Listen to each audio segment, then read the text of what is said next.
Hello and welcome to my very, very early Premier League predictions for 25-26. Just coming off the back of reacting to my predictions yesterday, we've got the very early predictions for next season. So let's just dive straight into these predictions, shall we?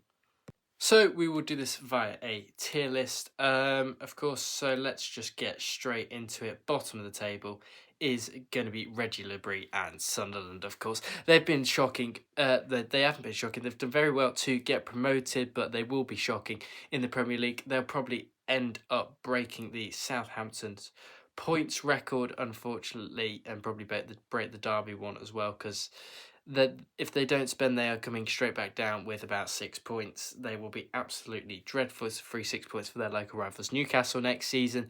So yeah, I think Reggie Labrie and Sunderland will struggle. The next team I'm going to put into 19th spot is going to be Burnley and Scott Parker, of course, just because I think that not that they are good defensively, but they don't have the attack. They're going to need to spend. They're going to all three teams that have come up need to spend money. Yes, they've got James Trafford. They've got a very, very solid defence. Do Burnley, but unfortunately for them, I don't think they are going to be going anywhere. I mean, Scott Parker definitely seems to have got them well drilled at the back. They've got Egan Riley, Esteve, Pires and Roberts, and Trafford, of course, is a very good upcoming keeper. But yeah, I cannot see Burnley surviving, unfortunately. And then the final spot, you've probably guessed it.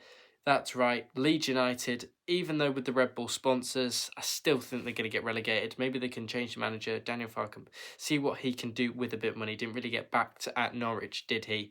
So yeah, backing Leeds, Burnley and Sunderland, three teams that came up, come straight back down. It's happened the past 2 years now, so it's quite obvious that is going to happen. So yeah, I'm not surprised that if this happens, of course, but yeah, I just see it happening, to be honest. And yeah, we will move into the lower mid-table relegated after the relegated bunch. So yeah, Leeds, Burnley, and Sunderland, my three to go down for next season. So, but still very early on.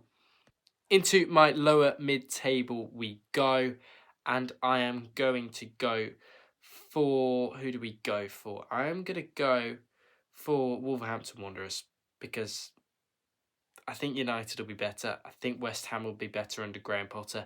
And Wolves are the next team that have been struggling. Yes, Vitor Pereira stabilised them. He's done a very good job. But if they lose Cunha, I could see them really, really struggling.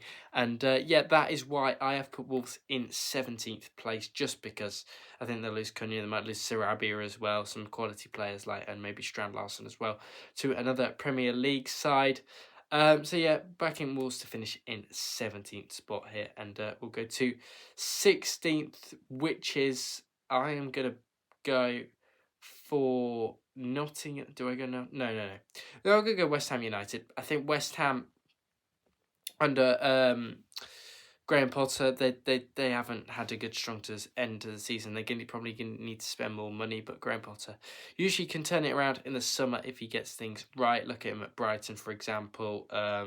Yeah, he's a decent coach, but I just think the quality in this league now is absolutely brilliant. I just see West Ham United not being the best, and they'll be behind Wolves because they will lose Cunha, of course. So yeah, West Ham United will be in 16th place, unfortunately, for them. So yeah, back in West Ham to finish in 16th in this one. And then for 15th spot, I am going to put Everton in because I just don't see it with Everton. I know David Moyes, he got them playing football towards the back end of the season. Their squad overall isn't great, and in the new stadium as well, I think it's just going to be a horrible atmosphere, and they won't be able to get as many good results at the home ground as they would have done at Goodison Park. So that's why I am backing the Toffees in 15th position, and if they lose Iliman Njai and all of them, etc., they could be in all sorts of bother. So yeah, backing Everton to finish 15th, and that is my 15th to 17th place sorted as we move into mid-table between 9th and 14th now. Into the mid-table spots we go from 9th to 14th, and I'm in 14th place. I'm going to back Fulham to finish in 14th, just because this it's a very competitive league now at the end of the day, and yeah, Fulham will start to drop off a little bit. They'll be fine. They will be safe by an absolute mile, but yeah, I just see them finishing 14th just because of the I don't know, I don't think they have enough quality players like Forest, like Brentford's. It depends on Brentford losing in Burma and Wissa, but at the moment they haven't, so that's why I put them a little bit higher. Otherwise, I probably would have placed Fulham and Brentford. But yeah, they've got enough players. They've got Smith Rowe, Jimenez. But yeah, I don't think it's quite at the level of Bournemouth, Brighton, and Forest yet. But we'll have to wait and see what they do in the summer. So yeah, I'm backing Fulham in 14th. So to 13th we go, and it will be Brentford. I'm going to back Brentford to finish in 13th, of course, just because if they lose in Birmingham and Wissa together, then that could have all sorts of problems. Yeah, and they will really struggle, and I can see them even following further behind, and probably even finishing down in 17th behind Wolves, just the competitive nature of the Premier League, apart from the 3 that come down, obviously. So yeah, backing Brentford to finish up in 13th place. I just think they won't be as good as previous years, especially if they lose some key players. And then into 12th, we will go with Crystal Palace. They love a 12th place finish, and I'm going to back them to do it again just because Oliver Glasner. They always start the season really, really poorly, do Crystal Palace. But if they lose Eze, then this could be another lower down prediction. It's about what teams do in the summer and how, and this is why it is incredibly hard to predict from this early on in the season or early on in the summer transfer window, as the Premier League season has literally just finished. So yeah, I'm backing Crystal Palace to be in 12th, as it's where they've been the past couple of years. So yeah, Palace in 12th, Brentford 13th, Fulham 14th, and then into 11th spot is Nottingham Forest. They probably won't like me saying this, but I really can see Nottingham Forest struggling next season, and I think they will be around the mid-table area. It's what happened with Nuno his first season when Wolves got promoted. They were chasing around the European places and eventually did get Europe. Just I think they got the Europa League. Correct me if I'm wrong. Yeah, Forest, I think, will drop off. I think they won't be as good as last year unless they invest. But yeah, I'm backing Forest to be 11th in the Premier League. They might lose Chris Wood as he will be ageing a little bit. So yeah, backing Forest to finish 11th here. In 10th place, I am backing Tottenham just because, well, the season has been absolutely dreadful. For Ange Postecoglou and Spurs, yes, they got the trophy. Yes, they got Champions League football. I think they will get a few Thursday night hangovers here. So yeah, I'm backing Spurs to finish in 10th, and yeah, them to not get the job over the line, and yeah, they will struggle in my opinion. And yeah, so we will just jump straight into 9th. I think I am going to back Bournemouth. I'm going to go for a similar prediction for them this season. So yeah, backing Bournemouth to finish in 9th and get the job done and get over the line into 9th place. And yeah, I think they'll be very, very happy with that. Bournemouth, well, they probably won't because they miss out on European football, but they do lose Semenyo, Cliver, Evan Nielsen, then they could be in all sorts of trouble, and Iraola too. So yeah, but as for Bournemouth, it'll be another good season, it'll be another solid foundation step, and they are definitely exceeding expectations in the Premier League at the moment. So yeah, Bournemouth in 9th place for me here. And now into the Conference League and Europa League spots. In 8th, I'm going to back Brighton to get into the UEFA Conference League. I just think Brighton are a good side under Fabian Herzler, a bit more development, and I think they could definitely do really well next season. I think this is also based on who wins the cup final, but yeah, Conference League is for 8th place that I know. Anyway, I think Forest can't get in the Europa League because of that. I think Forest... Brighton this season will not be playing European football because they just missed out because they needed Man City to win the cup final. So yeah, Brighton in 8th, decent hopefully for them, and they can invest a bit in the summer and get more young talent to come through at Brighton and Hove Albion. In 7th, I'm going to go Manchester United because of the poor season. I think Ruben Amorim will get them playing back some decent football in this one, and yeah, I think United will be a lot better than this season where they finished down in 15th, of course. So yeah, I'm back at Manchester United to be a better side than they were. So yeah, United finishing up in 7th. In 6th place, I am going to have Chelsea. I think the Thursday night hangover I know they've got Champions League. Who do we actually? Yeah, I'm going to stay with Chelsea. I just don't think Enzo Maresca's that good of a coach. I just think they might struggle a bit more. They still have Cole Palmer, of course. They need to invest in a striker, and then it might put them up a bit higher. But yeah, I don't know why I just can't see Chelsea doing as well next season as they have done this season with getting the Champions League football. Maybe they will put priorities towards that. But yeah, I think Chelsea will finish up in sixth, and they'll get Europa League football, which is good for them, and maybe they can try and get another European trophy to their collection and see what happens next season.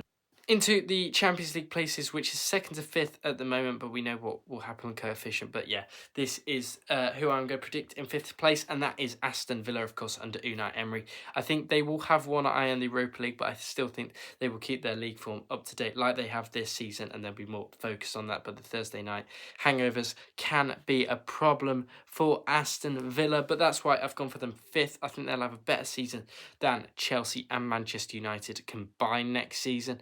I just think Villa have that umph in them, and maybe if they do lose Emi Martinez, then I might predict them a bit lower because he is a very good goalkeeper for this level anyway. So yeah, backing Aston Villa to not struggle but do a bit decent job this next season and try and maybe get in those Champions League places depending on UEFA coefficient. Fourth place, Newcastle, quite obvious that one. I know they've got Champions League football this season, but yeah, I think Newcastle will be very, very good this season.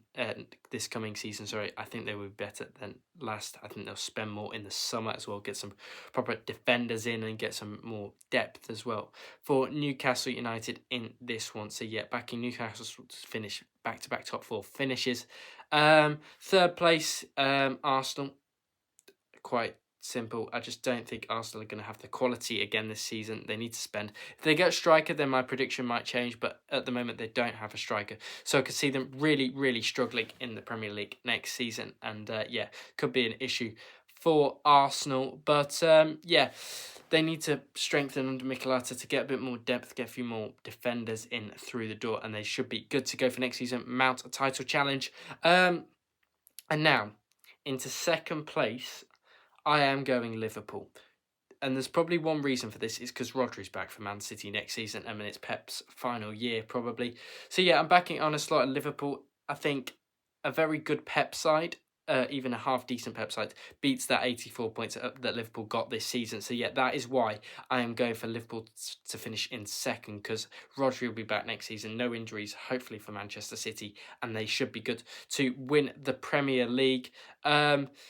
So yeah, Liverpool I think will finish second, and there's going to be no Trent. They're going to need to strengthen on a new right back, but I think they're getting Jeremy Frimpong from Leverkusen, as Erik ten Hag has just been appointed the new boss there, which will be interesting to watch next season. And then my champions will be Manchester City. I just think it's going to be Pep Guardiola's final year. They'll be back. They'll be doing all that good stuff, and yeah, they will be champions for me next season.